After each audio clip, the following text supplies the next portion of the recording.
aleluia. Te adoramos, Senhor. Levantamos mãos santas, sem ira nem contenda nessa noite. E entregamos o que o Senhor é digno de receber, Pai. O Senhor é digno de toda honra, de toda glória, de toda devoção do nosso coração. Entendemos que do Senhor vem, Pai, a força que precisamos para viver. Do Senhor vem tudo que temos necessidade nessa terra. Mas entendemos, Pai, que temos o privilégio de sermos achados como Teus adoradores nessa noite, como o povo que Te serve, com integridade, Pai, com o coração cheio de alegria e gratidão por tudo que o Senhor tem feito por nós, por tudo que o Senhor fez por nós. Obrigado, obrigado por aquele que ressuscitou, obrigado por aquele que nos justificou, obrigado por aquele que, mesmo sem pecado, decidiu de propósito carregar os nossos pecados sobre a cruz e nos dar acesso a uma nova vida no Senhor. Muito obrigado, Pai, por essa noite. E nós abrimos o nosso coração e queremos que a Sua palavra ela tenha prioridade, Senhor, primazia no nosso meio nesse tempo. Nós Te damos graças, obrigado por tudo que o Senhor fará nessa noite, Pai amado. Nós Te agradecemos, em nome de Jesus, amém. Aleluia, você pode sentar. Obrigado, gente, pelo louvor, maravilha. Aleluia, que bom estar nessa casa hoje à noite. Que bom ver tudo que Deus está fazendo aqui. Eu sei que o Deus que está começando coisas é o Deus que vai nos levar à completude do que Ele mesmo fala. Amém, irmãos? Graças a Deus pelas habilidades que Ele colocou em nós. Graças a Deus porque a Bíblia diz que de fato Ele concedeu dons aos homens. Mas graças a Deus porque tem coisas que Ele faz porque Ele é bom e gracioso mesmo. Amém? Tem coisas que transcendem, vão além da nossa capacidade de fazer, de imaginar, de pensar. Eu queria hoje à noite compartilhar um pouquinho com você. Esses dias a gente tem meditado um pouco sobre isso, mas eu acredito que nem é suficiente mesmo. A Bíblia dá um conselho para o povo de Israel quando eles estavam saindo da terra do Egito e estavam peregrinando para a terra da promessa, para a terra prometida. Deus disse: olha, vocês vão falar sobre a mão forte que libertou vocês todos os dias no caminho. Vocês vão comentar que mão poderosa foi essa, que nos tirou de debaixo de um cativeiro que nós não podíamos sair sozinhos e nos colocou nessa terra maravilhosa que o Senhor está nos plantando. Amém, irmãos? Graças a Deus que o Evangelho são boas notícias. O Evangelho nunca vai ser mais notícia, não. O Evangelho são boas notícias. O Evangelho traz a restauração de Deus sobre qualquer pessoa, situação, circunstância que o diabo tenha trazido algum tipo de problema. A garrafa, eu estava tirando a tampa, eu não consegui achar a palavra. Homem é assim, né? Deixa eu aproveitar que eu já falei sobre isso e botar água aqui logo, antes que eu perca o resto da administração. Eu vou tomar logo também, tá certo? Com licença. Amém? Pronto, agora estou concentrado. Então, a Bíblia fala, irmãos, que eles deveriam falar sobre aquilo em todo lugar que eles estivessem. E é interessante pensar um pouquinho sobre isso, porque lá em Atos, no capítulo 5, a gente não vai ler agora, eu queria meditar um pouco com você num texto lá de 1 Pedro. Então, se você quiser já ir abrindo lá 1 Pedro capítulo 1, a partir do versículo 13. Mas eu estava falando de Atos no capítulo 5, a igreja se reunia, e parece que a Bíblia diz que eles se reuniam todos os dias no templo e de casa em casa. E a Bíblia diz que o assunto que eles pregavam era a respeito de Jesus. A Bíblia diz que eles não cessavam de ensinar e de pregar a respeito de Jesus. Aleluia! Olha que coisa boa. A instrução para o povo de Israel foi: onde quer que você vá, com quem quer que você esteja, você vai falar: uma mão poderosa te tirou debaixo do cativeiro de Faraó e colocou vocês numa terra maravilhosa da promessa de liberdade, uma terra que mana leite e mel. Deus não deixou vocês sozinhos, Deus não deixou vocês esquecidos debaixo do cativeiro de alguém, não, com mão poderosa. Tinha uma mão de ferro sobre eles, mas a mão que livrou o povo de Israel era maior do que aquela mão de ferro que mantinha os aprisionados. E a Bíblia diz aqui que na igreja primitiva, especialmente, se você for ler Atos 2, fala isso também, Atos 5, diz que todos os dias, irmãos, eles se reuniam e eles só tinham um assunto para falar, eles só falavam sobre Jesus. Eles só falavam sobre a obra que Jesus tinha feito. Eles só falavam sobre aquilo que Jesus havia realizado por eles. Eu vou te dizer, irmãos, a gente precisa colocar Jesus como o assunto central da nossa vida mesmo. Aquilo para o que a gente vai gravitar, pensando ou não pensando. A gente vai continuar falando sobre Ele. Ele é a razão para você estar aqui hoje à noite. Amém? Não tem outra razão, irmãos, para nós nos reunirmos, e a gente não pode esquecer disso. A gente está aqui por causa de Jesus. É por causa dele, é para amá-lo cada dia mais, é para reconhecer a obra que ele fez na cruz do Calvário. Você está comigo? A gente precisa se estimular mesmo a amar o Senhor, a meditar sobre o que Jesus fez por nós. Uma vez Jesus falando com Pedro, ele perguntou: o que é que as pessoas estão falando sobre mim? E aí você conhece esse texto de Mateus, se não me engano, 16, e diz que eles disseram assim: Senhor, estão dizendo que o Senhor é um dos profetas, estão dizendo que o Senhor é Elias, estão dizendo muita coisa sobre o Senhor. E ele perguntou: mas vocês, o que é que vocês estão dizendo que eu sou? E aí Pedro diz para ele assim: você é o Cristo, Senhor, o Cristo, Filho do Deus vivo. E aí Jesus diz para ele: Pedro, você é uma pedra pequena, Petros, você é um pedaço de rocha, mas sobre essa pedra grande que você falou, sobre essa pedra, eu vou estabelecer a minha igreja, e nem as portas do inferno podem prevalecer contra o meu povo. Nem as portas do inferno podem prevalecer contra o meu povo. Por quê? Porque eu vou firmar ele sobre uma pedra grande. Que pedra grande é essa? Era Pedro? Não. Era a revelação de que Jesus é o Cristo. Meu irmão, eu vou te dizer, o diabo pode se levantar como quiser, ele não consegue destruir a força da revelação. Quando alguém entende Jesus é o Cristo, eu amo, Ele me ama, Ele fez por mim o que fez, eu não podia fazer sozinho. Irmãos, você acha que se o diabo pudesse fazer, ele não teria feito os discípulos, os apóstolos voltarem atrás na escolha que eles fizeram? Eu vou só parafrasear antes da gente entrar em 1 Pedro mesmo, mas lembra que os apóstolos, eles foram perseguidos para abandonar o nome de Jesus, irmãos. Eles foram perseguidos, todos eles foram perseguidos. E dos 12, a gente tem um relato de que um não deu muito certo, mas de 12, 11 permaneceram falando a mesma coisa. Eles batiam nele e diziam negue, eles não negavam. Perseguiam ele, diziam cala, para de falar sobre isso. Lá em Atos, no capítulo 4, diz que eles foram presos, nesse caso Pedro e João. Aí diz que eles bateram neles e disseram: vocês saiam daqui, vocês não ensinem mais essa doutrina. E aí Pedro começa a dizer assim: e nenhum outro há salvação debaixo do céu, porque nenhum outro nome foi dado entre os homens, pelo qual importa que nós sejamos salvos. Apanhando, irmão, sendo perseguido. E aí os homens mais inteligentes daquela sociedade na época começaram a conversar e a dizer: esse povo não era iletrado, eles não eram incultos, como é que eles falam desse jeito? Parece que eles estiveram com Jesus mesmo. Meu irmão, eu vou te dizer, se a ressurreição de Jesus não fosse verdade, esses homens teriam desistido de guardar aquela palavra. Se Jesus não tivesse ressuscitado, aqueles 11 tinham ficado no meio do caminho. Se alguém dissesse: nega Jesus ou vai morrer, eles diziam: pode matar, Jesus está vivo, Ele está reinando, não tem outro nome dado entre os homens pelo qual importa que eu seja salvo. Ele é o Filho de Deus, Ele é a mão que me tirou do deserto, Ele é a mão que me tirou do Egito, Ele é aquele que tem me preservado. Sabe o que é isso, irmão? Consciência de Cristo. Eu vou te dizer, irmãos, está na hora da gente, como crente, ter mais consciência de Cristo do que ter consciência dos outros cristãos do nosso lado. Nada de errado, graças a Deus, porque nós somos uma família. Mas eu vou te dizer, o que deve segurar a nossa vida na hora que a chuva, que a tempestade se levanta, é a certeza: Ele é o Cristo, Filho de Deus. Pode ser que me prendam, me coloquem no cárcere igual colocaram João Batista. Eu sei, irmãos, na hora que dificuldades, problemas que a gente não sabe como resolver surgem, às vezes a gente pode ser tentado mesmo a abalar um pouquinho a nossa convicção. Mas lembra de João Batista? João Batista estava lá preso, e aí ele começou a pensar: será que ele é o Cristo mesmo? Se Ele é o Cristo mesmo, o que é que eu estou fazendo ainda na cadeia?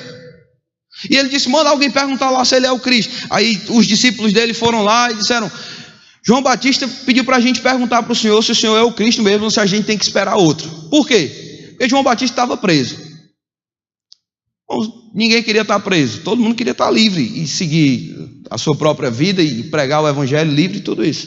Mas aí Jesus disse assim para ele: diz para João que os cegos estão vendo, que os surdos estão ouvindo, que aos pobres está sendo pregado o evangelho do reino. Pode deixar o resto com ele, só avisa essa mensagem. E alguém chegou para João Batista e disse: aí, os cegos estão vendo, os surdos estão ouvindo, o evangelho está sendo pregado. E eu vou te dizer o que é maravilhoso, irmãos. Ainda que João Batista nem tenha saído daquela prisão e tenha continuado lá e tenha ido para o Senhor, entregando sua vida, aquilo fortaleceu a convicção, o coração de João Batista. E para João Batista agora tanto fazia, está dentro ou está fora da prisão, ele estava servindo Cristo, ele estava seguindo Cristo. Ele estava seguindo Cristo. Sabe quando a gente começa a olhar mais para o que Jesus fez, para quem Ele é, para o que Ele representa para nós, a gente começa a ligar um pouco menos para as coisas que acontecem para a gente. Lá em 1 Coríntios 13 diz que uma das características do amor é levar em pouca consideração o que acontece com você. Está ficando quieto, nós vamos mudar de assunto. Vamos voltar para 1 Pedro capítulo 1. Culto de domingo eu quero você feliz, não quero triste. 1 Pedro 1, versículo 13, ele diz assim: por isso, cingindo o vosso entendimento, ou vestindo o vosso entendimento, cobrindo, protegendo o vosso entendimento, sede sóbrios e esperai inteiramente na graça que vos está sendo trazida na revelação de Jesus Cristo.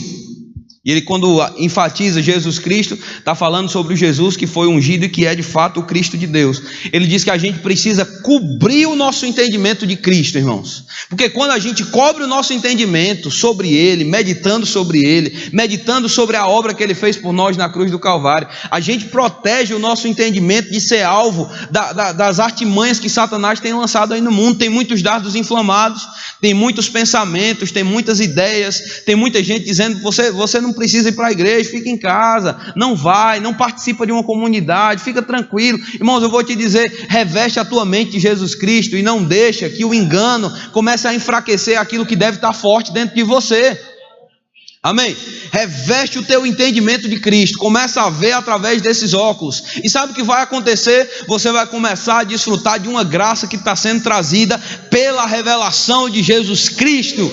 Irmão, talvez eu fale um pouquinho hoje à noite sobre graça. Eu posso te dizer, irmãos, graça é o favor de Deus, é Deus tendo boa vontade para com você, é Deus decidindo não negar nada, mas entregar tudo aquilo que Ele disse que iria entregar. Algumas vezes pessoas elas ficam dentro da igreja pensando assim: pastor, eu queria tanto que Deus fizesse isso, o que eu tenho que fazer? E alguém diz: você vai para 7 cultos, depois você ora 7 dias seguidos, depois você chora 7 vezes, e talvez Deus vai ficar com pena e vai te abençoar. Talvez você vai convencer Deus a fazer alguma coisa por você. Ou então você cresce na fé e você vai obrigar Deus a fazer alguma coisa por você. Irmãos, graças a Deus, isso não é bíblico não. Você não vai obrigar Deus a fazer nada, porque Ele é o Deus de toda graça. Sabe o que é graça? Boa vontade. É a vontade de Deus, presta atenção.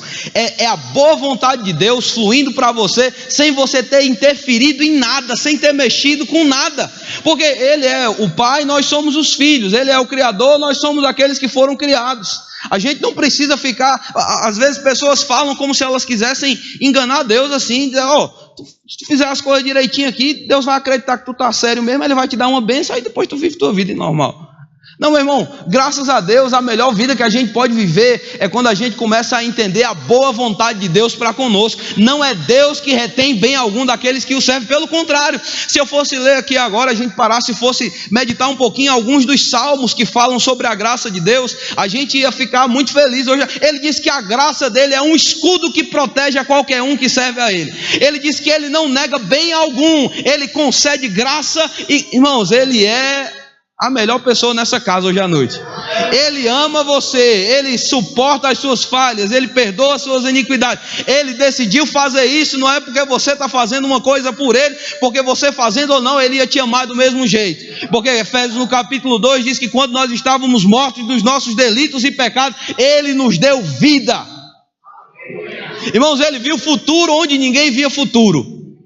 Eu não sei se você achava que era bom antes de receber Jesus. Eu sei, irmãos, desgraça de vida que eu vivia, mas Ele viu uma coisa que ninguém viu.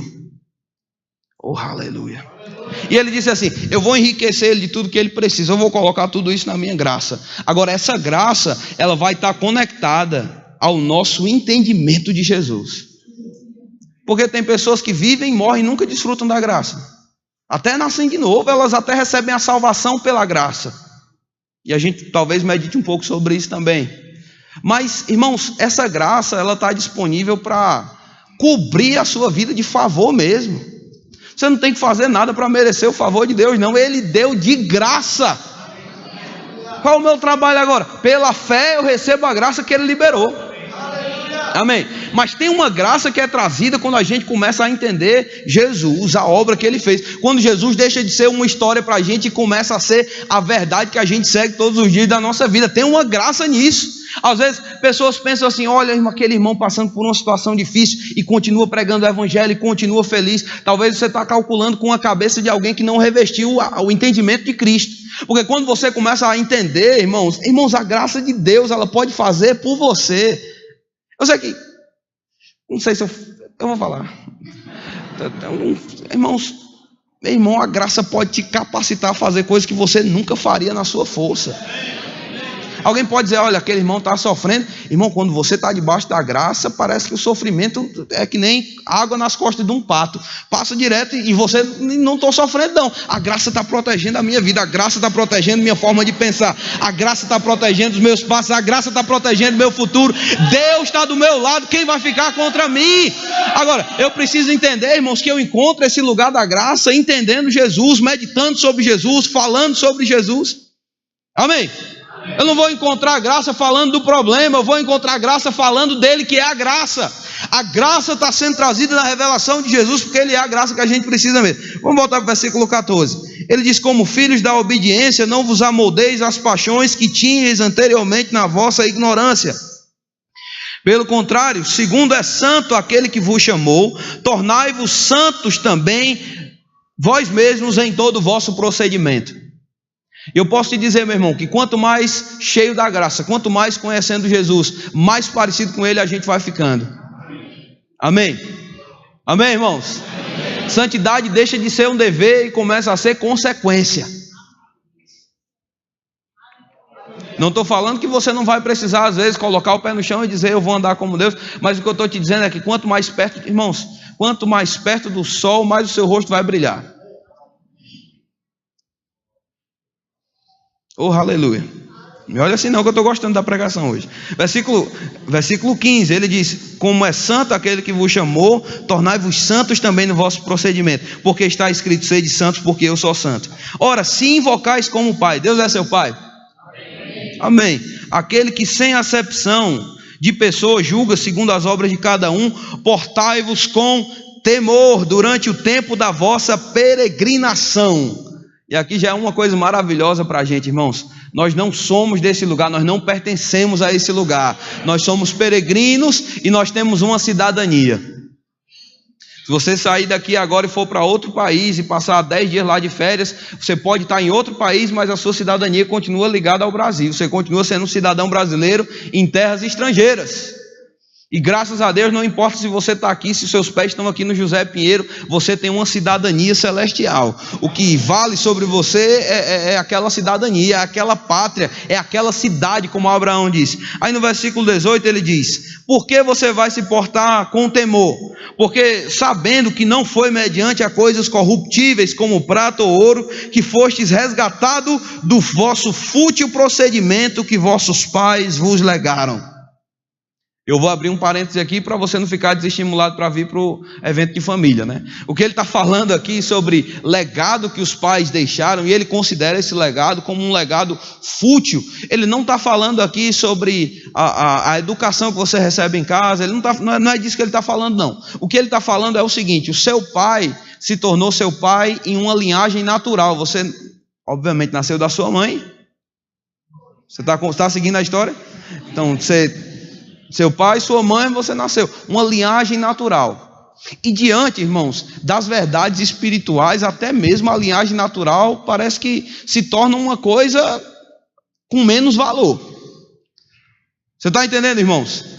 Agora, ainda assim, ela tem grande valor. E existem bons ensinos que você pode receber dos seus pais. A Bíblia não está dizendo que o ensino que você recebe dos pais é um ensino que não tem valor. Entenda o que eu estou dizendo. O que ele está dizendo é o seguinte: existe uma linhagem natural e seus pais te passaram melhor do que eles podiam do mundo natural. Mas aquilo que eles te ensinaram no mundo natural, as portas que se abriram, te guiaram para um caminho do sobrenatural.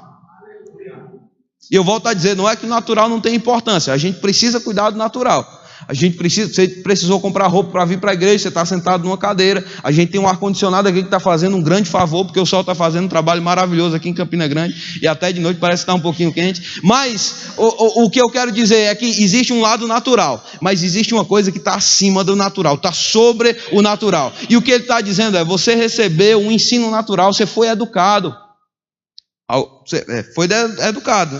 de alguma forma você foi educado. Agora o que ele está dizendo é, não foi com coisas naturais, não foi com ouro nem prata que você foi comprado. Porque se fosse com ouro ou com prata, você continuaria só natural. Você seria uma pessoa que trabalha de segunda a sexta, vem para a igreja de alguma forma e volta para continuar a sua vida natural. Mas não foi assim que Jesus te comprou, não. Ele te comprou com uma coisa que não era natural. Versículo 19 ele diz, mas pelo precioso sangue. Repete comigo, precioso sangue. Diga de novo, precioso. Irmão, ele não falou só sangue. Ele disse o precioso sangue. Porque ele disse que nem prata nem ouro tinha valor diante da preciosidade desse sangue. Mas nós fomos comprados com o precioso sangue de Cristo, como de um cordeiro sem defeito e sem mácula. O sangue de Cristo, irmãos, que coisa maravilhosa. Ele nos deu o precioso sangue para nos comprar de uma vida natural. Pode ser a melhor vida natural que seja, ainda é fútil diante do entendimento de que vida nós podemos viver por causa da nossa aliança com Deus. É fútil, é simples demais, é pequeno, mas por causa do sangue, irmãos. Oh, aleluia. Não sei se você tem gratidão a Jesus, mas ele fez um investimento alto demais. Estava compartilhando com os irmãos hoje. Eu lembro, há uns 2 anos atrás, a gente foi num evento na África do Sul. E lá a gente não tinha tempo para sair muito, não podia passear muito. Mas aí deram 50 minutos. E a gente estava do lado de um shopping. Acho que era um shopping, o melhor shopping de lá, da África do Sul. Aí, 50 minutos para ir lá. Eu disse, se eu for lá, eu vou comprar pelo menos uma lembrancinha para alguém, uma coisa.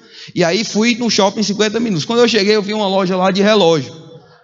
Eu gosto de relógio, mas eu pensei, rapaz, vou comprar um relógio para alguém para levar de lembrancinha. Uma lembrancinha da África do Sul. Aí quando eu cheguei, que eu olhei vários relógios sem preço. Isso não tem preço aqui não. Aí fui olhando, pesquisando. O relógio mais barato que eu achei custava algumas centenas de milhares de dólares. O relógio mais barato que tinha lá era Rolex. Aí como você imagina, eu comprei uns 5 e voltei, né? Estou brincando. Eu estava olhando lá, podia ter comprado, né? Mas eu não queria ser preso na África do Sul, eu acabei não comprando. Mas rapaz, que é isso? Aí os relógios sem preço e o mais barato lá era um Rolex de 100 e poucos mil dólares. Não, então acho que eu não vou lembrar essa lembrancinha, não vou dar um abraço em alguém e dizer que eu trouxe uma recordação para ele. Porque caro demais, caro demais. Eu fiquei pensando na hora, como é que uma loja dessa não fecha? Porque quem vai sair de casa e diz, rapaz, eu vou comprar uns 3 relógios hoje de 100 mil dólares? E aí eu parei para pensar, eu disse, rapaz, se essa loja está aberta num shopping desse, é porque ela tem lucro. É impressionante um negócio desse. Você pensar, irmãos, é um relógio tic-tac, é a mesma coisa em todo lugar do mundo, e naquela mesma coisa. Mas alguém sai de casa e diz assim, rapaz, hoje eu vou comprar um relógio caro. Vai e compra um relógio caro, gasta o dinheiro que tem. Por quê? Porque conseguiu enxergar um valor suficiente para que ela pudesse gastar o recurso que ela tem para adquirir aquilo. Para mim não tem valor, mas para ele tem, para essa pessoa que deu o dinheiro tem.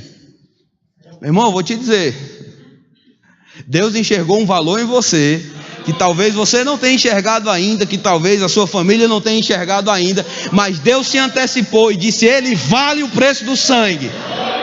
Ele vale o preço da vida de Jesus entregue. Irmão, deixa eu te dizer uma coisa. Se o sangue de Jesus é precioso, significa que você também é precioso. Porque Deus não faria um mau negócio. Deus é esperto o suficiente para não ser enganado por alguém. Aí, não, pastor, é porque Deus é muito bom, mas ele não sabia que eu tenho umas coisas meio... uns nó pelas costas, um negócio. Irmão, eu vou te dizer, ele sabia melhor do que você do seu nó pelas costas. Mas ele sabe desatar nó. Ele sabe colocar a vida de desordem para um lugar de ordem. É tanto que ele disse: vale a pena, vai lá, morre por ele, compra ele de volta para mim, porque eu quero é ele. Não, tem um parecido ali, tem alguém mais sábio, tem alguém mais inteligente. Irmãos, graças a Deus, nós não fomos chamados por causa da nossa sabedoria, da nossa inteligência ou da nossa habilidade. Sabe que às vezes até a nossa habilidade, o nosso jeito de fazer atrapalha um pouco as coisas. Lembra de Abraão e de Ismael? Como foi que Ismael apareceu? Foi Abraão tentando dizer: Senhor, vou te ajudar aqui. Eu sei que o Senhor tem planos grandes, mas está difícil de acontecer porque é muito grande. Eu não sei como o Senhor pode fazer isso. Deixa eu dar uma forcinha. E aí Sara chamou a serva dela e tiveram um filho lá com Abraão. E Deus disse: abençoa esse menino, que esse menino ande na sua presença. Deus disse: não foi esse aí que eu prometi, não. Eu disse que era filho de Sara. Mas é difícil demais. Mas Sara já está aposentada, Senhor. É Sara. Meu irmão, eu vou te dizer, pode ser que as coisas que você escute aqui na igreja pareçam para você grande demais, difícil demais. Como pode acontecer? Será que Deus está enxergando bem mesmo? Deus está enxergando bem demais. Deus já viu desde o começo. Antes de você colocar o primeiro pé, Ele já viu o final. Ele sabia que você tinha uma valiosidade, uma preciosidade. Ele sabia porque Ele investiu o sangue. E Ele sabia, irmãos, que... estou ficando animado agora. Ele sabia, irmãos, que você era capaz de cumprir o que Ele tem para você. Ele não precisa usar um plano B para colocar você no lugar de bênção que Ele prometeu que colocaria, porque na verdade é por causa do sangue que nós temos acesso à graça. Ele nos comprou de volta. Sabe o que isso quer dizer? A gente estava debaixo do domínio de um tirano mesmo, e foi o preço do sangue, aquele que nos comprou de volta para Deus, que nos deu de novo a condição de estar debaixo da autoridade de Deus e não da autoridade do diabo. Quando Deus te comprou com sangue, Ele estava dizendo o seguinte: esse aqui agora, você não manda mais em nada no futuro dele, ele é meu e que vai acontecer na vida dele aquilo que eu desejo. Pastor, o que isso quer dizer? Quer dizer que agora eu não preciso fazer mais nada e esperar. Se Deus tiver uma promessa para mim, vai se cumprir. Não, eu quero falar sobre isso também um pouquinho hoje. Eu quero falar tanta coisa, pelo amor de Deus, mas isso eu vou falar. Vamos abrir lá, abra lá em Efésios 1, capítulo 2, por favor. Efésios capítulo 2. Vamos ler a partir do versículo 1.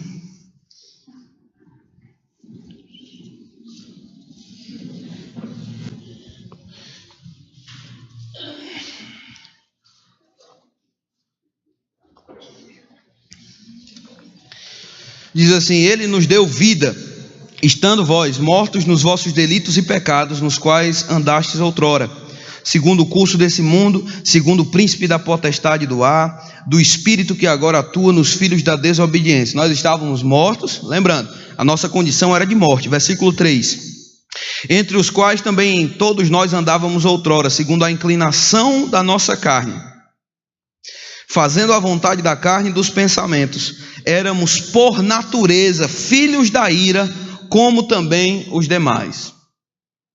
Se nós andávamos nos nossos pecados, irmãos, não era uma questão de nós desagradarmos a Deus com o que nós fazíamos, era uma questão de natureza. Você vê pessoas tratando animais selvagens aí, de vez em quando o jacaré volta a morder, né? A pessoa: não, o jacaré é tranquilo, é uma perna, vai embora. Porque a natureza do jacaré, irmãos, é aquela mesmo, viu? Ele não se converte não, bicho, coração duro. Mas é a natureza dele. Os protetores dos animais, aí eu estou brincando, viu? É a natureza dele fazer aquilo. Então, por natureza, a gente estava separado de Deus e a gente não tinha como receber uma bênção não, irmãos. Tinha coisas que aconteciam, porque Deus, graças a Deus, manda chuva sobre todo mundo, Ele manda sol sobre todo mundo, mas a boa vontade de Deus não se cumpre plenamente na vida de uma pessoa que está com uma natureza oposta a dele. Não faz sentido. Você está comigo, irmãos? Mas aí ele diz no versículo 4: mas Deus sendo rico... Eu vou te desafiar, você pesquisar um pouquinho na sua Bíblia as passagens que falam sobre Deus ser rico de alguma coisa. Existem várias, viu? Pesquisa um pouquinho. Deus é rico em quê? Aqui ele já está dizendo que Ele é rico em misericórdia. Misericórdia pura, irmãos. rico em misericórdia, por causa do grande amor com que nos amou, estando nós mortos dos nossos delitos e pecados, nos deu vida juntamente com Cristo, pela graça sois salvos, e juntamente com Ele nos ressuscitou, nos fez assentar nos lugares celestiais em Cristo Jesus. Para quê? Para mostrar nos séculos vindouros qual a suprema riqueza da sua graça. Ela diz que ele era rico em misericórdia, agora está dizendo que ele tem uma suprema riqueza de graça, em bondade para conosco em Cristo Jesus. Meu Deus, irmãos, que maravilha! Eu não sei se você já foi escravizado pelo pensamento de que Deus não está querendo você por perto, de que talvez porque você errou, porque você pecou de alguma forma, Deus quer você bem longe da casa dele. Irmãos, isso é o diabo tentando deixar você separado do relacionamento com o seu pai. Eu posso te dizer, meu irmão, se tem alguém de quem você não deve esconder as suas falhas, é do seu pai, porque ele é misericordioso o suficiente para continuar acreditando em você, mesmo que tudo que você veja seja desordem e caos. Mas ele é poderoso, não só para te atrair para ele, como para limpar você do que você não podia se limpar sozinho. Se uma coisa não está acontecendo como você queria, e por outro lado, se situações que você não entende estão se levantando contra a sua vida, e talvez você pense assim, pastor, eu não sei como eu vou resolver isso, eu não sei nem porque isso está acontecendo comigo. Eu vou te dizer, não é tempo de correr de Deus, é tempo de correr para Ele, porque a graça dele é o que pode te sustentar, para passar situações difíceis que você não sabe explicar, para vencer oposições que você não sabe por que estão acontecendo. Eu vou te dizer, meu irmão, Ele é rico em misericórdia e graça. Não tem nada que o diabo possa fazer que a graça de Deus não seja capaz de superabundar sobre onde havia dificuldade e problema. Pastor, mas eu perdi uma pessoa querida, que talvez essa pessoa não volte. Eu sei, irmãos, talvez essa pessoa não volte agora. Eu vou deixar você meditando com não volte agora. Mas eu vou te dizer a outra parte. A graça de Deus pode fazer com que você não tenha cicatriz, pensamentos, frustrações por causa de coisas que talvez você não tenha entendido. Muito pelo contrário, meu irmão. Coisas que o diabo tentou. O diabo disse, eu vou derrubar esse bicho, ele não vai passar dessa não. De 2018 ele não passou. Eu vou te dizer mais, você vai ficar mais forte. E eu vou te dizer mais, Deus vai te usar para resgatar pessoas da mesma situação que você não sabia. Porque onde abundou a obra do diabo, superabundou a graça de Deus. E talvez tem coisas que você vai acabar entendendo depois. Mas a questão não é essa. O que eu quero focar com você hoje à noite, meu irmão, você é salvo pela graça de Deus. Você não é salvo você é salvo pela graça de Deus. O que é graça? É a parte onde Deus está agindo. Agora o versículo 9 ele diz, porque pela graça sois salvos mediante a fé. É isso que as pessoas não entendem às vezes. Elas ficam pensando assim, pastor, o senhor está dizendo tudo isso, se Deus tem propósito, Ele vai socorrer, Ele vai livrar, Ele vai fazer alguma coisa. Irmão, sabe que a graça de Deus, ela continua funcionando em um ambiente, mas é a nossa fé que nos faz ficar ligados a essa graça. Eu poderia dizer para você que tem Wi-Fi liberado hoje à noite. Se você não tivesse um celular com internet, nem um dispositivo, você não ia conectar no Wi-Fi. Você entendeu? Não é para pesquisar o Wi-Fi não, amado. É um exemplo, amém? Você entendeu o que eu quis dizer? Pode estar disponível, mas eu não tenho como acessar aquilo. E pessoas às vezes ficam pensando, não, Deus vai fazer alguma coisa, e elas desligam a parte dela que liga elas ao sobrenatural de Deus. É pela fé. Você foi salvo pela graça ou pela fé? Acabei de ler o texto. Foi pela graça, mediante a fé. Não foi a minha fé dizendo para Deus, Deus, eu vou ser salvo, o Senhor me salve aí de algum jeito. Não, foi Deus dizendo, eu quero te salvar, meu filho. O que eu preciso? Eu preciso que você creia em mim. E quando você crê em mim, todo o poder e favor que a minha graça tem para conceder para você, vai ser concedido. Você está aqui, irmãos? Existe um equilíbrio entre aquilo que é a nossa fé e aquilo que é a graça de Deus. Até porque algumas pessoas pensam que elas vão mesmo fazer Deus fazer uma coisa para... Irmãos, vou te dizer uma coisa maravilhosa. Deus já fez tudo.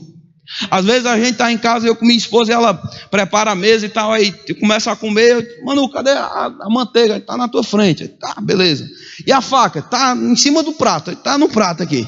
Porque mulher às vezes tem uma habilidade de esconder uma coisa, mesmo quando ninguém pode esconder, quando está bem na sua frente, mulher ainda consegue colocar de um jeito que some, né? Aí você, Manu, cadê a manteiga? E cadê a faca? E eu estou sentado onde? No banco, de frente com a mesa, é quase isso. E eu vou te dizer, irmãos, às vezes a gente fica pensando assim, Senhor, cadê a manteiga? E Deus está dizendo, meu filho, está 3 centímetros do teu nariz, você só precisa esticar a sua fé e começar a buscar aquilo que eu já preparei para você na graça. É na graça que o banquete está pronto, mas é a sua fé que vai esticar o braço e vai dizer, eu recebo o sobrenatural de Deus. Amém. Talvez a gente está pensando assim, eu queria provisão para poder até mesmo ajudar na reforma da igreja. Meu irmão, eu vou te dizer como provisão chega pela fé, porque a graça já preparou um lugar onde toda a suficiência que você possa necessitar já chegou. Eu vou te dizer mais, irmãos, eu fico, acho que é um vocábulo do cearense, mas eu fico encabulado. Vocês entendem isso também? De Hebreus capítulo 11, dizer que Abel, lá no começo da história, deu uma oferta, e mesmo depois de morto, a oferta dele continua dizendo alguma coisa. Que qualidade de oferta é essa? Que ele vai embora, e a oferta dele continua desafiando pessoas hoje.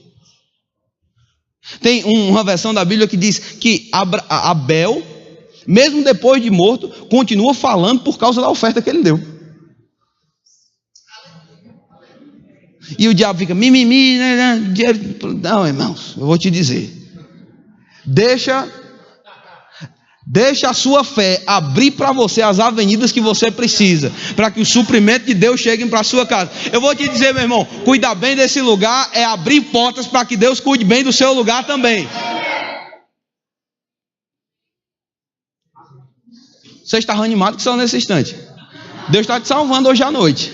Eu vou te dizer, investindo, irmãos, no reino vai fazer com que você continue falando mesmo quando você não está falando. Sabe o que isso quer dizer? Quer dizer que tem pessoas que vão chegar aqui que não vão ouvir você pregando, que talvez não apertem a sua mão, mas porque você está investindo nesse lugar, a bênção de Deus vai tocar a vida dessas pessoas vão ser curadas, pessoas vão ser salvas, pessoas vão ser restauradas. E sabe para quem vai a conta disso tudo? Para quem foi esperto o suficiente para participar agora, porque depois que estiver pronto, aí é fácil. Qualquer canal, eu sou dessa igreja. Qual? Da bonita que reformou agora. Meu irmão, entra nesse bonde agora. Eu vou te dizer, tem gente que fica às vezes um pouco assustado com isso, mas eu vou te dizer, irmãos, Deus sabe tirar provisão de onde talvez não pareça ter muita provisão. Agora, sabe o que Deus falou para eu ouvir, pastor Norberto citando a sabedoria do pastor Vanedi hoje à noite e falando sobre Elias, e é interessante Deus dizer para Elias assim, ó, vai para Sarepta, porque ali eu ordenei que uma viúva te sustente. Aí Elias vai ouvindo aquela voz, né? Vou me encontrar com aquela viúva. Talvez Elias pensou que a viúva tinha muito dinheiro, irmãos. Talvez. Porque Deus disse para ele assim, vai, eu ordenei que uma viúva te sustente. Mas aí Elias foi, e quando chegou, a viúva estava se preparando para morrer.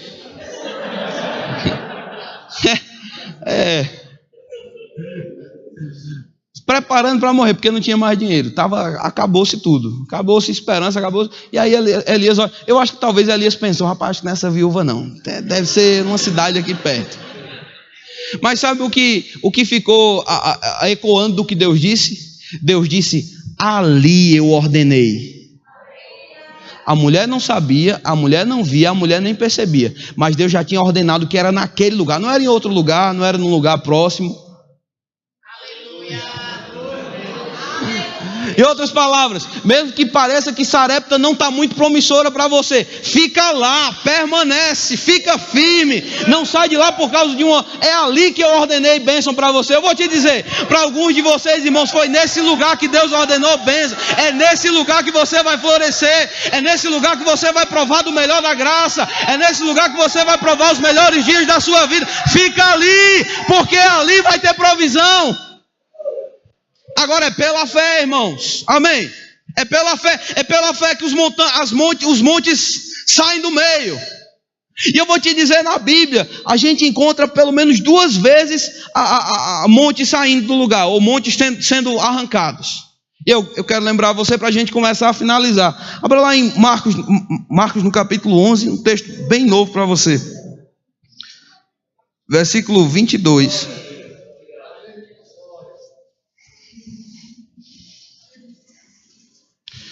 Aleluia. Você está animado? Você está preparado para, de repente, chegar um recurso sobre você que vai te ajudar a acelerar todo o processo de construção dessa igreja? Ah, não, eu não creio nisso não. Tá tranquilo, tem gente aqui que está crendo. Acredita aí, para quem vai ser mais fácil chegar. Irmãos, está na graça. Paulo disse assim: eu posso todas as coisas naquele que me fortalece. Meu Deus, segundo as suas riquezas, em glória há de suprir em Cristo Jesus cada uma das minhas necessidades. Parece que Paulo está dizendo assim: Deus, o Senhor vai suprir. Mas o que Paulo está dizendo é: Ele tem riquezas suficientes na sua graça. E na sua graça eu posso me esconder para vencer qualquer situação, para sair da situação onde eu não tenho, para entrar numa situação onde a provisão vai chegar para mim. A sua fé funciona muito bem quando você tem entendimento da graça. A graça vai fazer com que o gigante pareça menor do que o que ele é. A graça vai fazer com que a montanha pareça menor do que o que ela realmente se apresenta para você. Agora, se a gente não mistura isso, a gente começa a entrar numa vereda, ou para um lado ou para o outro. Você está entendendo? Aqueles que esperam na graça, às vezes ficam pensando assim: não, eu não vou ter que fazer nada, Deus vai fazer alguma coisa. Não, está errado. Outras pessoas pensam: não, eu vou fazer sozinho. E não, se você tirar Deus dos seus cálculos, da sua equação de fé, você está fadado a ficar no meio do caminho. Mas Marcos 11, 22 diz assim: ao que Jesus lhes disse, tende fé em... Repete isso comigo: fé em Deus. Os discípulos estavam impressionados com como Jesus tinha feito o que ele tinha feito, que era secar a figueira. Ele disse: tenha fé em Deus. Tem algumas versões da Bíblia, a Bíblia, por exemplo, literal do texto tradicional, diz: tende a fé de Deus. No grego é ekopistes theos. É exatamente isso. É você desenvolver uma atitude semelhante à atitude de Deus.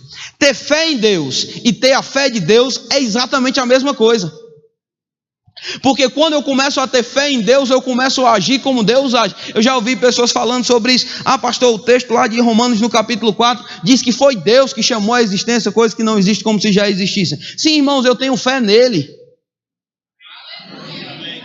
Se eu tenho fé nele, significa que eu vou agir como ele age. Porque eu vou te dizer uma coisa que pessoas não entendem. A fé que você carrega com você hoje à noite é do mesmo material, do mesmo modelo e com a mesma capacidade da fé que o seu pai tem. Pastor, isso é bíblico, está na sua Bíblia, meu irmão. 1 Pedro diz assim: aos que conosco obtiveram fé igualmente preciosa na justiça do nosso Deus. Quando Deus compartilhou com você fé, Ele não compartilhou com você a fé de uma outra pessoa, Ele compartilhou a fé.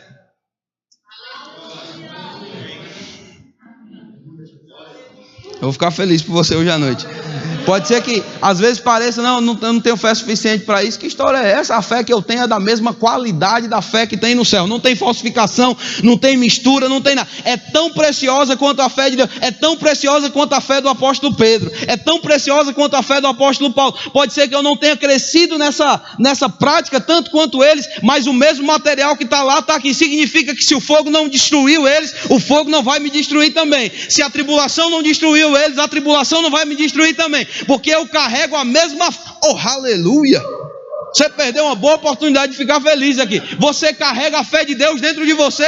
O diabo não vai conseguir te parar. O diabo não pode calar a sua voz. O diabo não pode te impedir de entrar no lugar que Deus prometeu para você. O diabo não pode te manter no deserto. Oh, aleluia! Eu estava ouvindo esses dias um amigo pregando. Ele disse assim: tem gente dizendo para mim assim, porque eu passando por situações difíceis: tu tá no deserto, bicho. Ele é bem engraçado. Tu tá no deserto. Ele disse: deserto? Oxe, deserto para mim é academia, meu amigo. Oh, aleluia, estou crescendo, estou ficando forte. Eu não gosto muito de deserto não, irmãos. Quando eu passei a descobrir que eu estou habitando na terra da graça de Deus, o deserto vai ter que florescer. Não vou nem dizer que eu não gosto de academia, mas versículo 23, vamos lá. Porque em verdade vos afirmo que se alguém disser a esse monte: ergue-te, lança-te no mar, e não duvidar no seu... Não deixa dúvida se instalar no seu coração, mas crê que se fará o que diz. O que é que vai acontecer, irmãos? Assim será com... Tem uma versão da Bíblia, acho que é a Revista e Corrigida, que diz: vai ser feito tudo quanto ele disser. Se alguém disser ao monte, ergue-te e lança-te no mar, e não duvidar no coração, mas crer que se fará o que ele disse. Você tem que ter fé no coração, e você tem que ter fé no que você diz. Ah não, eu não vou me comprometer não, porque vai que não dá certo. É exatamente isso que Jesus está dizendo para não fazer. Tenha fé no seu coração, e tenha fé no que você diz. Tenha fé no seu coração, tenha fé no que você diz. Talvez você diga assim: pastor, eu queria ofertar, mas não tenho dinheiro para ofertar na construção da igreja agora não. Você tem uma boca. Ou você não está usando bem ela, não notou que está bem debaixo do seu nariz? Você tem uma boca. Você pode começar a dizer: provisão está chegando sobre essa igreja, eu não sei como, eu não tenho que explicar a Deus, eu não tenho que explicar como milagres acontecem, eu só tenho que falar e vai acontecer o processo de Deus nessa cidade, nessa igreja, nesse tempo. Agora, ele diz: se você disser e não duvidar no seu coração, mas crer que se fará o que diz, assim será com ele. Eu quero terminar agora de verdade, Zacarias capítulo 4, no versículo 6.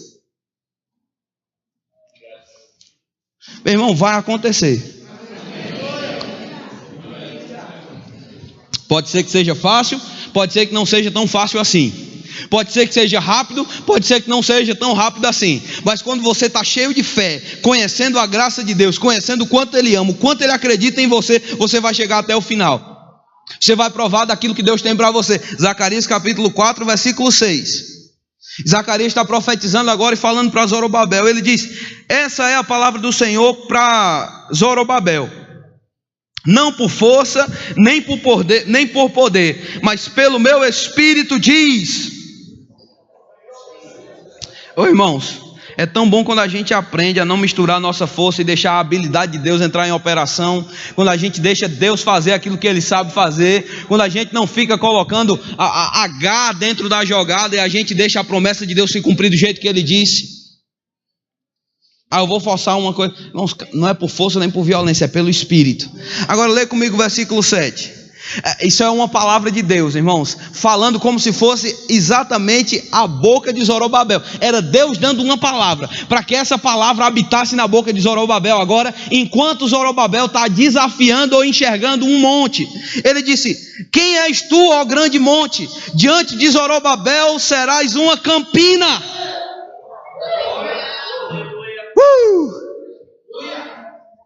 Irmão, você consegue gritar? Só para saber, tenha calma. Quem és tu, ó grande monte, diante de Zorobabel? Serás uma campina, porque ele colocará a pedra em remate, e em meio a aclamações haja graça, e a graça para ela. Eu vou ler para você na Bíblia, a nova versão transformadora. Assim diz o Senhor a Zorobabel: não por força nem por poder, mas pelo meu Espírito, diz o Senhor dos Exércitos. Nada será um obstáculo para Zorobabel, nem mesmo uma grande montanha. Diante dele, essa montanha vai se transformar numa planície. E quando Zorobabel colocar no lugar a última pedra do templo, o povo vai gritar: é pela graça, é pela graça, é pelo favor de Deus. Pode ser uma montanha grande, Deus derruba. Pode ser uma muralha que não se abre, Deus bota para baixo. Pode ser uma porta que não está abrindo para... meu irmão, aleluia. Deus é poderoso para botar a montanha abaixo, quer seja pela sua fé, quer seja pela graça dele. Eu posso te dizer: fica no lugar da fé e Deus vai se manifestar para você de uma forma ou de outra. Já chegou a provisão que você precisa. Ei, irmão, o que eu gosto é no começo do texto, a gente fica com raiva, o bicho está gritando, eu vou gritar mesmo, irmãos.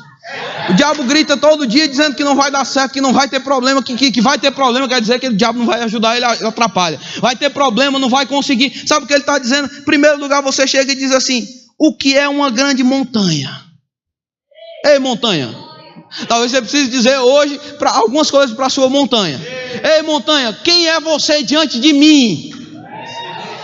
Alguém: não, pastor, que negócio é esse? É exatamente o que a Bíblia está dizendo.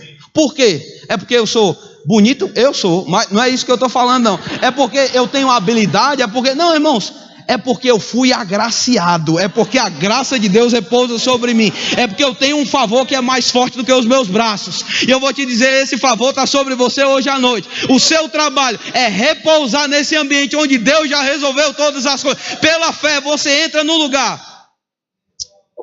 Fique de pé, irmãos, vamos entrar nesse lugar pela fé. Talvez tenha uma montanha. Hoje à noite eu quero usar coletivamente. Eu sei que a gente poderia falar sobre muita coisa, mas eu queria dar uma força nessa construção mesmo, de alguma forma. Talvez isso pareça uma montanha, talvez isso pareça trabalho, tanta coisa que pode acontecer. Eu vou te dizer, talvez uma parte da montanha vai ser removida pela sua fé, mas talvez chegue um tempo que você vai dizer assim: saber de uma coisa, montanha, quem está do meu lado?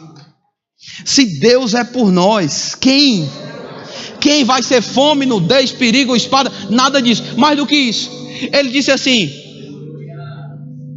se Deus não poupou o seu filho antes por nós, ele entregou, como ele não nos dará graciosamente com ele?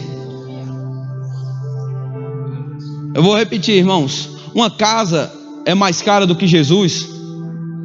Hein? Uma reforma é mais cara do que Jesus? Uma cura é mais cara do que Jesus? Se ele deu Jesus, como ele não vai te dar graciosamente com ele todas as coisas? Qual é o meu trabalho? O meu trabalho é entrar nesse lugar de descanso. Quando eu entro nesse lugar de descanso, quando eu entro no lugar de alegria, a montanha é bem menor do que o poder do meu Deus de me fazer passar adiante. Se ela não sair do meio, eu vou passar por cima e ela vai se tornar uma campina. Não vai ficar diante de mim. Maior é o que está em mim do que é o que está no mundo. Essa é a vitória que vence o mundo, a minha fé. Eu não vou parar, eu não vou ficar mais lento, pelo contrário. A gente vai concordar agora sobre essa reforma. Pai, obrigado, porque todo o recurso para essa reforma já está contido no ambiente da sua graça. E na sua graça todas as coisas foram preparadas por Jesus. Pela fé nesse momento nós ligamos o nosso coração e nós chamamos os recursos, recursos venham, é pela graça de Deus. Nós somos o povo mais favorecido dessa terra e nós declaramos esses recursos chegando do norte, do sul, do leste, do oeste, falando inglês, falando português, espanhol, seja lá o que é que esse recurso precisa falar. Nós declaramos chegando a esse lugar sobrenaturalmente.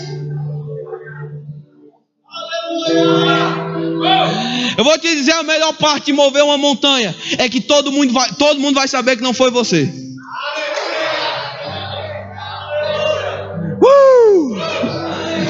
Todo mundo vai saber que não foi você, é Deus em você. Eu vou te dizer, começa a se preparar para essa montanha sair do meio. Começa a se preparar para um dia você chegar e ela não está mais lá, porque a graça de Deus está te favorecendo, a graça de Deus está te restaurando, a graça de Deus está trazendo saúde sobre você, a graça de Deus está trazendo saúde sobre seus familiares. Levante suas mãos, começa a dar graças, começa a dizer: Senhor, obrigado, porque eu tenho favor contigo por causa de Jesus. Não é nada que eu fiz ou que eu tenha deixado de fazer, é porque você me ama, eu te amo também. Aleluia, aleluia, aleluia, aleluia. Eu vou te dizer, irmão, Deus te ama e o diabo nunca vai conseguir sujar a tua imagem com Deus.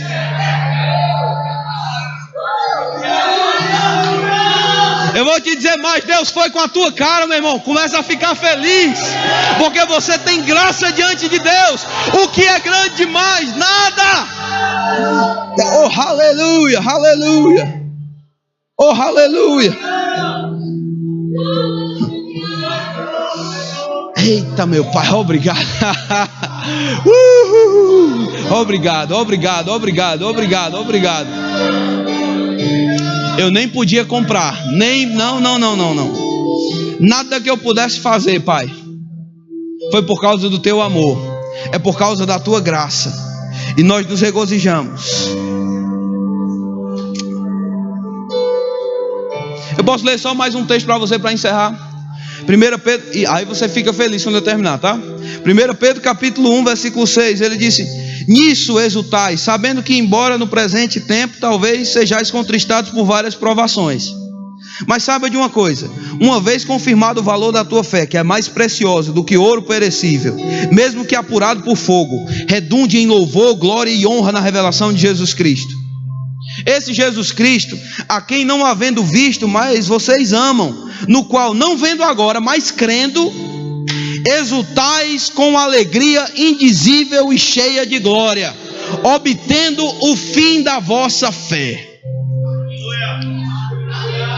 O que ele está dizendo? Faça para qualquer outra área da sua vida o que você já faz relacionado a Jesus. A gente não está vendo Jesus, mas a gente sabe que ele está, a gente crê nele. E sabe o que isso faz conosco? Faz a gente começar a ficar alegre. E ele diz que essa alegria que a gente tem, mesmo que eu não esteja vendo Jesus, eu sei que ele está aqui, eu sei que ele vive em mim, eu sei que ele está trabalhando a meu favor, eu sei que ele morreu naquela cruz, ressuscitou por mim. Essa alegria, ela pode não ser totalmente comunicável, mas ela traz a glória de Deus. E quando eu fico nesse ambiente de alegria e glória, o fim da minha fé vai se manifestar, o resultado, a construção totalmente pronta, a vida totalmente restaurada, debaixo dessa alegria vai se cumprindo, porque a graça, aleluia, começa a ficar feliz agora, meu irmão, começa a ficar feliz, aleluia, isso é melhor do que a Mega Sena, meu irmão, você tem favor diante de Deus, diz comigo, a graça está me favorecendo, a graça está me fazendo crescer, a graça está me fazendo abundar em toda graça, a graça está me fazendo me mover adiante. Eu só repouso pela fé,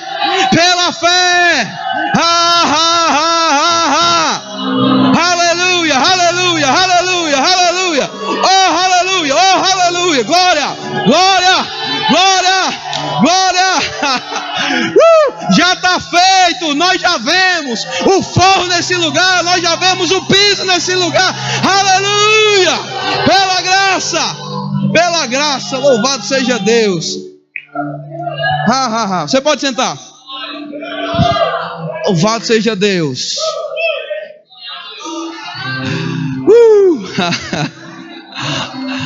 Eita, irmãos, eu vou te dizer. Talvez você fique assim, rapaz, que se escuta assim, essas coisas. Irmãos, tem hora que a gente precisa fazer um culto do Espírito Santo dentro de casa.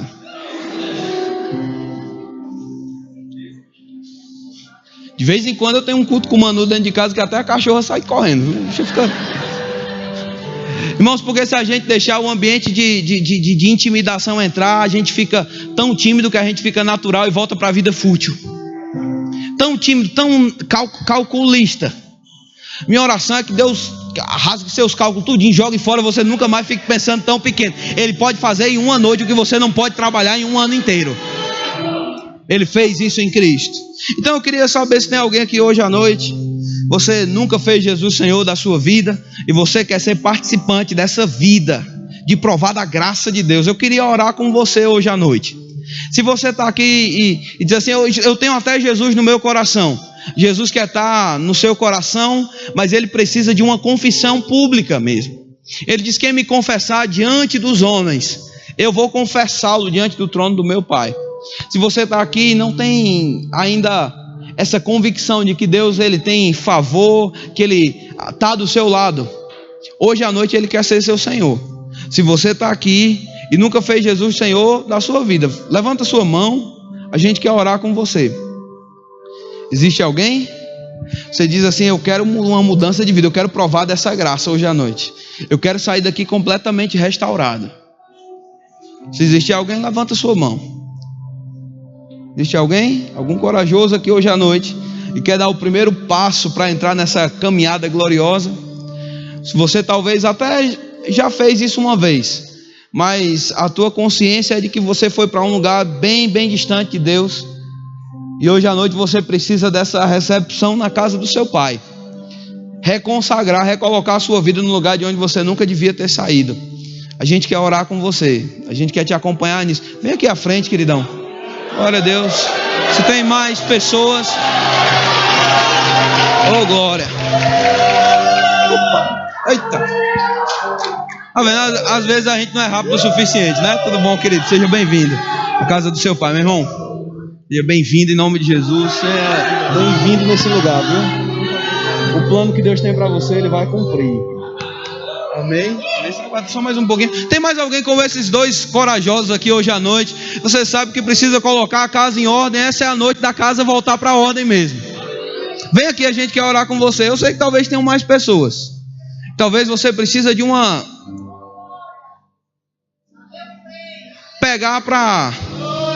pegar no tranco, como a gente diz. A gente está aqui para dar uma mãozinha mesmo, para que você entre no lugar que Deus tem para a sua vida. Tem mais alguém? Não? Amém. Vamos orar por eles. Você pode estender suas mãos para cá. A gente vai orar por vocês. Depois eles vão acompanhar vocês, tá? Pai amado, em nome de Jesus, eu te dou graças pela vida dos meus irmãos. Obrigado por eles terem vindo para esse lugar nessa noite. Eu te dou graças